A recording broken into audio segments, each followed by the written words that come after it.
আমি মধ্যরাতে গত রমজানের আগে ছিলাম মদিনায়, মধ্যরাতে গেলাম, যে দেখি খুব ভিড়, দাঁড়ালাম, 50 জন 60 জন করে ঢুকলাম, ঢুকেই একটা জায়গা পেয়েছি নামাজের, উপরে লেখা মাকান তাহাজ্জুদি রাসূলিল্লাহ, রাসূলের তাহাজ্জুদের নামাজের জায়গা।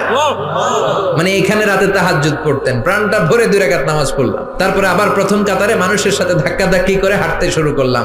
1 সেকেন্ডের জন্য জায়গাটারে খালি পাবেন না, হাজার হাজার মানুষ, হাজার হাজার মহিলা, হাজার হাজার নারী পুরুষ সালাম দেয়। হাঁটতে লাগলাম, হাঁটতে হাঁটতে ডান দিকে কিবলা, বাম দিকে রাউদাতুম মিন রিয়াদিল জান্নাহ, তারপরে একটা ছোট্ট ঘর, ওই ঘরে বিশ্বনবীর হাতের বাম দিকে ঈসা আলাইহিস সালাম দুনিয়াতে এসে ঘুমাবেন।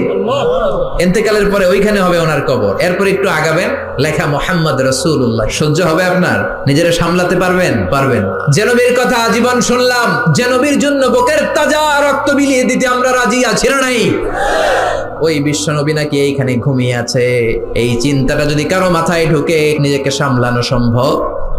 নিজেকে ধরে রাখা সম্ভব না। হাঁটতে শুরু করলাম, বুক ফেটে চিৎকার আসে, চিৎকার মেরে নবীর ডাক দিতে মন চায়, কিন্তু বিশ্বনবীর কবরের উপরে লেখা লা তারফাউ আসওয়াতাকুম ফাওকা সাউতিন নবী, খবরদার, এটা নবীর দরবার, নবীর দরবারে বড় গলায় কথা বলা যাবে, বললে আমলগুলো বাতিল করে দিবে কে?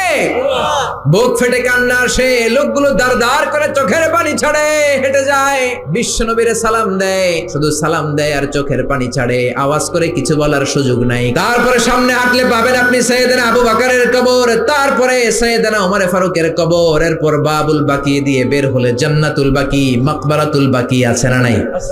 বিশ্বনবী মিটিং এ বসলেন, বনু তামিম গোত্রের লিডার কে হবে?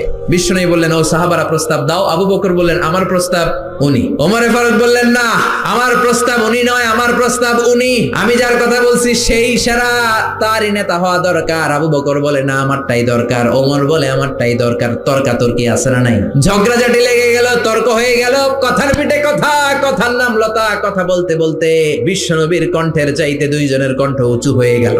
বিশ্বনবীর গলার আওয়াজের চাইতে 2 সাহাবীর গলার আওয়াজ যখন উঁচু হয়ে গেল, আল্লাহ সহ্য করলেন না, ধমক দিয়ে আয়াত নাজিল করলেন, লা তারফাউ আসওয়াতাকুম ফাওকা সাউতিন নবী, খবরদার, আমার নবীর দরবারে বড় গলায় কথা বলা যাবে। এই আয়াত নাজিল হওয়ার পরে সাইয়েদনা ওমর ফারুক বিশ্বনবীর কাছে যদি কথা বলতে আসতেন, ফিসফিস করে কথা বলতেন, নবী কিছুই বুঝতো না। বিশ্বনবী বলতেন, ওমর কি বললা? আর একটু জোরে বলো, কি বললা? বিশ্বনবী ইন্তেকাল করেছেন, কিন্তু এই আয়াতের হুকুম আজ বলবৎ আছে না নাই? মা বাবার সামনে বড় গলায় কথা বলা যাবে? ইমাম সাহেব, খতিব সাহেব, ইসলামী আন্দোলনের বড় আমির, তাদের সামনে বড় গলায় কথা বলা যাবে?